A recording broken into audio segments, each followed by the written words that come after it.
Imagine the year is 1875. The sun is setting over a dusty cattle town in Kansas. A legendary gunslinger, the kind played by Clint Eastwood or John Wayne, rides slowly down Main Street. He's lean, rugged, and dangerous. As he dismounts, he tips his hat to a group of ladies on the sidewalk. In the movies, they swoon. In reality, they would be dry heaving. If you stood within 6 feet of a real cowboy, the odor would hit you like a physical blow to the solar plexus. It wasn't just body odor, it was a concentrated cocktail of ancient sweat, dried bovine excrement, rotting gums, fermenting wool, and festering sores. Hollywood sold us the clean frontier, a myth of pressed denim, pearly white teeth, and fresh shaves. But the American West wasn't a cinematic masterpiece, it was a biological nightmare. Today, we are peeling back the leather and the lore to reveal the stomach-churning reality of 19th century hygiene. We're talking about the lice, the corncob bathroom habits, and the diseases that killed more men than any bullet ever did. Let's start with the single resource that makes basic human hygiene possible: water. On a cattle drive from Texas to Kansas, which could cover 1,500 miles and last up to 5 months, water wasn't a comfort, it was a survival currency, more valuable than the cattle themselves. Cowboys weren't being lazy or disgusting by choice. They were operating in an environment where a full canteen kept you alive, and wasting it to scrub your armpits was simply not an option. When they did find water, it was often a muddy buffalo wallow, a shallow depression in the earth filled with stagnant rainwater, animal urine, and whatever a herd of longhorns had been standing in for the past hour. They'd strain it through a handkerchief to catch the tadpoles. The bacteria passed straight through. Dysentery was so common on the trail, it wasn't even considered a medical emergency anymore. It was just Tuesday. The numbers are brutal. Historians estimate that disease killed more cowboys than gunfights, stampedes, and accidents combined, and almost all of it started with contaminated water. Now, let's talk about what a cowboy was wearing and how long he'd been wearing it. A working cowboy typically owned 1, maybe 2 sets of clothes. That was it. No spare tucked in a trunk back home, no laundry service on the trail. What you put on in the morning in April was, in many cases, still on your body in September. The fabric of choice was heavy wool because it insulated even when wet, and the trail demanded it. But wool has a biological quirk. It holds moisture, warmth, and smell in a way that cotton simply doesn't. After 6 weeks of riding, sweating, and sleeping in the same shirt, the wool fibers essentially became a culture medium, a warm, moist, protein-rich environment for bacteria to multiply. The smell wasn't just bad. According to period accounts, you could smell a cattle drive before you could see it. The combination of animals, unwashed men, and rotting trail food created a scent cloud that traveled miles downwind. And the worst part? The passengers hiding in the fabric. Cowboys had a name for body lice, seam squirrels, or sometimes graybacks. And the name tells you everything you need to know about how normalized this horror was. These weren't a rare occurrence, they were standard issue, a biological tax for living on the frontier. Body lice, Pediculus humanus corporis, lay their eggs directly in the seams of fabric, not on skin, which means you can't wash them off, you can't pick them off. They hatch in the warmth of your body heat and emerge to feed at night, biting through skin to reach the capillaries just below. The itching is not the irritating kind, it's the maddening kind, the kind that drove men to drag their backs against fence posts and bark until the skin bled. The frontier solution was either to boil every piece of clothing in a scalding pot, which required time, fuel, and water that no one had on a cattle drive, or to use a method so strange it sounds like it was invented by someone losing their mind. You took off your infested shirt, you spread it flat over a large anthill, and you walked away. The ants, attracted by the protein of the lice eggs, would swarm the fabric and systematically strip it clean within hours. This wasn't folklore, this was documented practice. A cowboy would come back, shake off the ants as best he could, and put the shirt back on, hoping he got the stragglers before they reached his collar.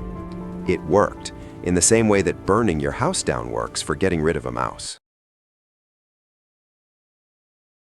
When a cattle drive finally ended and cowboys hit a real town, Dodge City, Abilene, Cheyenne, the first stop for many wasn't the saloon, it was the bathhouse, which sounds civilized until you understand what a bathhouse actually was. A bath cost anywhere from 25 to 75 cents in the 1870s and 80s. For a cowboy earning $25, $30 a month, that was real money. And what did it buy?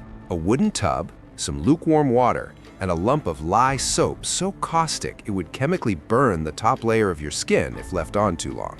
Lye soap was made from rendered animal fat, usually pig or beef tallow, combined with wood ash lye. It was designed to degrease cast iron skillets and scrub barn floors. On human skin, it created something closer to a mild acid burn than a cleanse. You came out of that tub red, raw, and smelling unmistakably of cooked pig fat. But the water. Let's talk about the water. Most bathhouses did not change the water between customers. The economics didn't support it. Heating water took time and fuel, and there was a line of cowboys out the door. If you were customer number 9 or 10 that day, you were climbing into what one period writer described as a gray soup of other men. Floating in it dissolved dirt, shed skin, tobacco spit, hair, and the lice of every man who bathed before you. You could legitimately come out of that bath dirtier than you went in, and then you put your same unwashed clothes right back on. No section of cowboy hygiene is more disturbing than what was happening inside their mouths. Start with this. There was no fluoride, no dental care to speak of, no understanding of the connection between sugar and decay.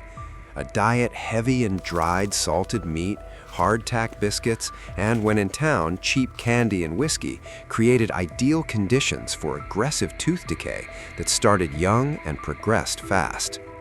Toothbrushes existed but were rare on the trail. Most cowboys rubbed their teeth with a wet rag and salt, or chewed on specific twigs, usually black gum or dogwood, that had mild antiseptic properties. It wasn't nothing, but it wasn't enough. When a tooth went bad on the frontier, you had exactly 2 options.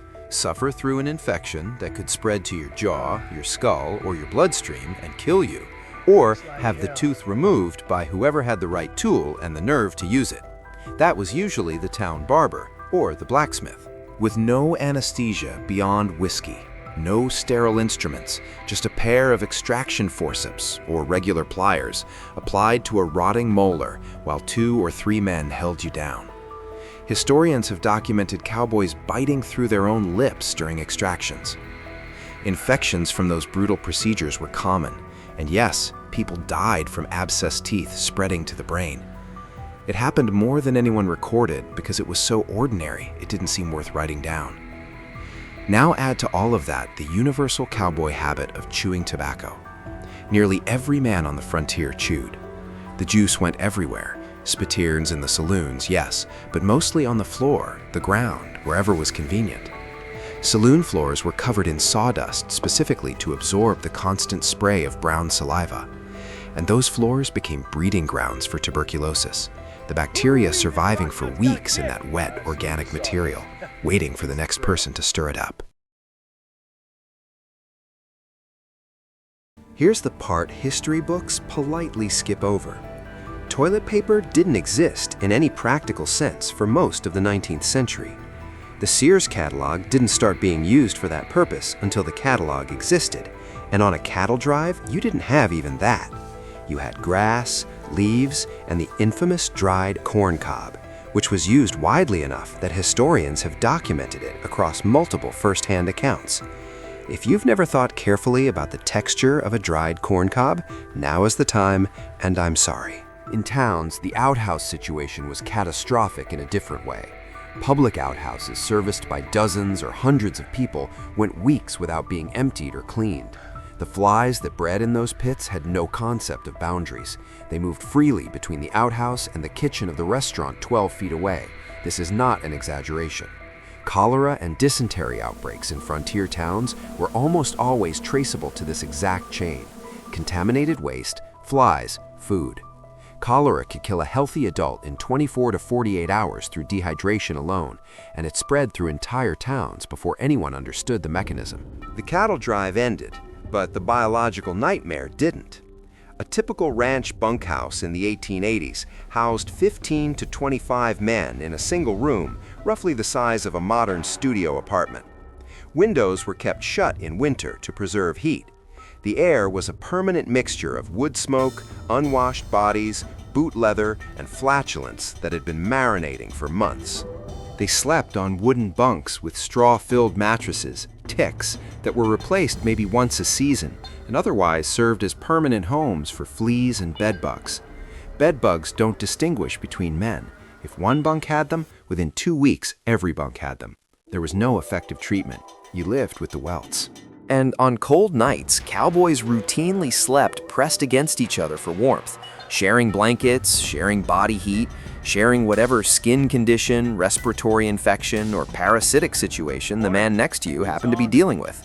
This wasn't considered unusual or intimate. It was how you didn't freeze to death. That was the entire calculation. So the next time you're watching a Western and the hero rides into the sunset, clean jaw, white shirt, perfect teeth catching the golden hour light, just know that the real version of that man hadn't washed his hair since March, had something living in his collar, and couldn't smile too wide because the left side of his jaw was still swollen from where the blacksmith took a molar last Thursday. And somehow, he built a nation anyway. That's not a reason to be less impressed by cowboys. That's every reason to be more impressed. If you want more buried history that the textbook skipped, the real, unfiltered, genuinely disturbing stuff, you know what to do.